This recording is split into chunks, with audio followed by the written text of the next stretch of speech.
انہوں نے کرنا تھا جو کر لیا. ہوا کیا؟ کتنے پیسے مل گئے، کتنے مزے کر سکے، انجام کیا ہوا؟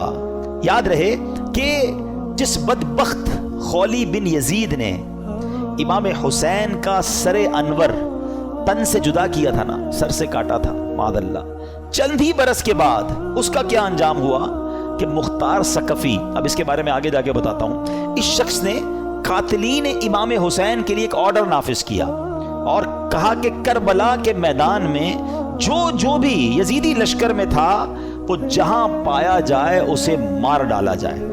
یہ حکم سن کر کوفہ کے جفا شعار سورما بصرہ بھاگنا شروع ہوئے. مختار کے لشکر نے ان کا تعاقب کیا، جدھر جو ملا اس کو کاٹ ڈالا، اس کو مار ڈالا. خولی بن یزید وہ خبیث تھا جس نے امام علی مقام کے سر انور کو تن سے جدا کیا تھا، یہ بھی گرفتار ہوا، مختار کے پاس لایا گیا. مختار نے آرڈر کیا دیا، دونوں ہاتھ دونوں پیر پہلے کاٹے جائیں، پھر سولی پر چڑھایا جائے اور پھر آگ میں جھونک دیا جائے. اس طرح لشکر ابن سعد کے تمام شریروں کو بڑے جس کو کہیں کہ صحیح طریقے سے ہلاک کیا گیا. 6000 کوفی جو امام علی مقام کے قتل میں شریک تھے ان کو طرح طرح کے عذابوں کے ذریعے ہلاک کیا گیا. کیا منقبت کا ایک اشعار ذرا سنیں، دل دہلا دیتے کہ ان کا ہوا کیا حشر. آپ فرماتے ہیں اے تشنگان خون جوانان اہل بیت، دیکھا کہ تم کو ظلم کی کیسی سزا ملی، رسوائے خلق ہو گئے، برباد ہو گئے، مردود و تم کو ذلت ہر دو سرا ملی. دنیا پرستو دین سے منہ موڑ کر تمہیں دنیا ملی نہ عیش و طرب کی ہوا ملی.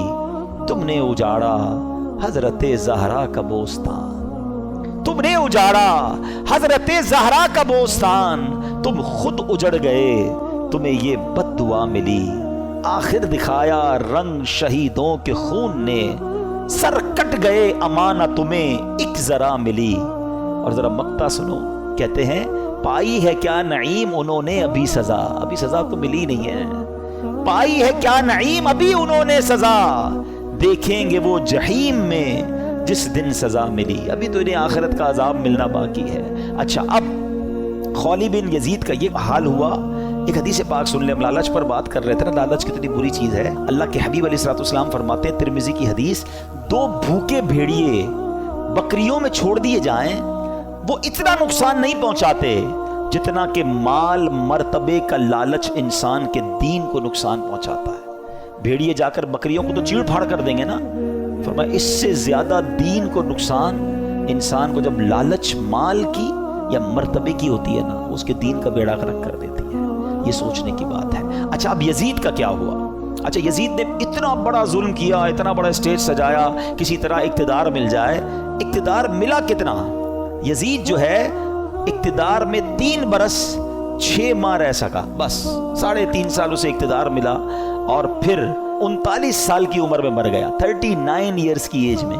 کیا عمر ہوتی ہے یہ؟ لیکن بڑی بری عادتیں تھیں، شراب کا عادی تھا، بدکاری کا عادی تھا. ایک رومی لڑکی سے اس کو عشق ہو گیا.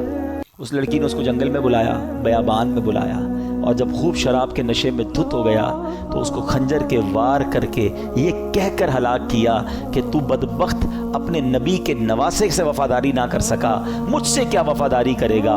اس کو مار کر وہ لڑکی چلی گئی. کئی دنوں تک کسی کو پتہ ہی نہ چلا. چیل کوے اس کی لاش کو نوچتے رہے. اس کے ساتھی ڈھونڈنے نکلے کہ یزید گیا کدھر. بیابان میں اس کی سڑی ہوئی لاش ملی، کھڈا کھود کر اس کو دفنا دیا گیا. یہ انجام ہوا ان ظالموں کا. ایک یزید کے بعد سب سے بڑا جو یوں سمجھیے کہ کوفہ کا جو گورنر تھا نا، وہ بڑا مجرم تھا. اس کا نام تھا ابن زیاد. ابن زیاد کی بھی آپ دیکھیں، اللہ پاک کی کہتے ہیں نا، اللہ اپنی قدرت کے نظارے کیسے دکھاتا ہے. 10 محرم ہی کا دن تھا، 6 برس بعد 10 محرم کے دن ابن زیاد انتہائی ذلت کے ساتھ مارا گیا. اس کا سر کٹوا کر کوفہ میں مختار ثقفی کو بھجوایا گیا. یہ وہی محل تھا جہاں امام حسین کے سر انور کو لایا گیا تھا. ٹھیک 6 سال بعد ابن زیاد کے سر کو لایا گیا. اب اس کا جب سر رکھا گیا تو ایک بڑا سا سانپ آیا اور اس کے سر کے اندر داخل ہو گیا. پورے محل کے لوگ ڈر گئے، کبھی آنکھوں میں جاتا، کبھی ناک میں جاتا. تو میرے پیارے اسلامی بھائیوں، یہ واقعات ان یزیدیوں کا انجام ہمیں بتاتا ہے کہ ظلم جو ہے نا وہ زیادہ دیر نہیں چلتا ہے. اگر دنیا میں آج بھی کوئی ظلم کر رہا ہے، کسی کا مال دبایا ہوا ہے، کسی کا حق دبایا ہوا ہے، کسی کی زمین پہ قبضہ کیا ہوا ہے، کسی کو ویسے ہی ڈرا رہا ہے، وہ یہ نہ سمجھے کہ یہ پائیدار ہے۔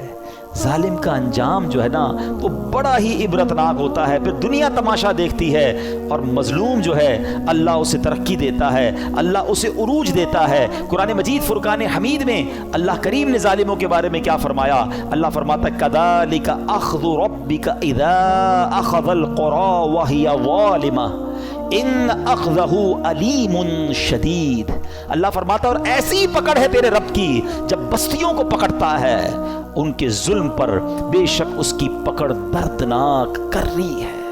اللہ جب پکڑتا ہے نا تو پھر اس کی لاٹھی بے آواز ہے، پھر پتہ چلتا ہے ظالموں کو کیسے تتر بتر ہو جاتے ہیں۔ بڑے بڑے ظلم کرنے والے آئے، ان کا نام لینے والا کوئی نہیں ہے۔ تو میرے میٹھے اسلامی بھائیوں، ظالم ہونا یہ یزیدی طریقہ ہے، مظلوم ہونا یہ حسینی طریقہ ہے۔ کبھی ظلم ہو بھی جائے نا تو ظلم کا بدلہ ظلم سے نہیں دیا جاتا، اس نے ہمارے بندے مارے ہم اس کے بندے مار دیں۔ آج کل یہی ہو رہا ہے، دشمنیاں چلتی ہیں، ہمارے یہاں نہیں تو کبھی قبائلی علاقوں میں چلے جائیں۔ ہمارا جب دورہ ہوتا ہے بلوچستان میں اور اندرون سندھ میں تو پتہ چلا وہ خاندانی اور قبائل کی لڑائی چل رہی ہے، انہوں نے ہمارے بندے مارے، اب ہم ان کے ماریں گے، اسی چکر میں زندگیاں گزر گئیں۔ ختم کریں ان چیزوں کو۔ ظلم کرنے والا کبھی کامیاب نہیں ہوتا، اللہ مظلوم کے ساتھ ہوتا ہے، مظلوم کی دعا سنی جاتی ہے۔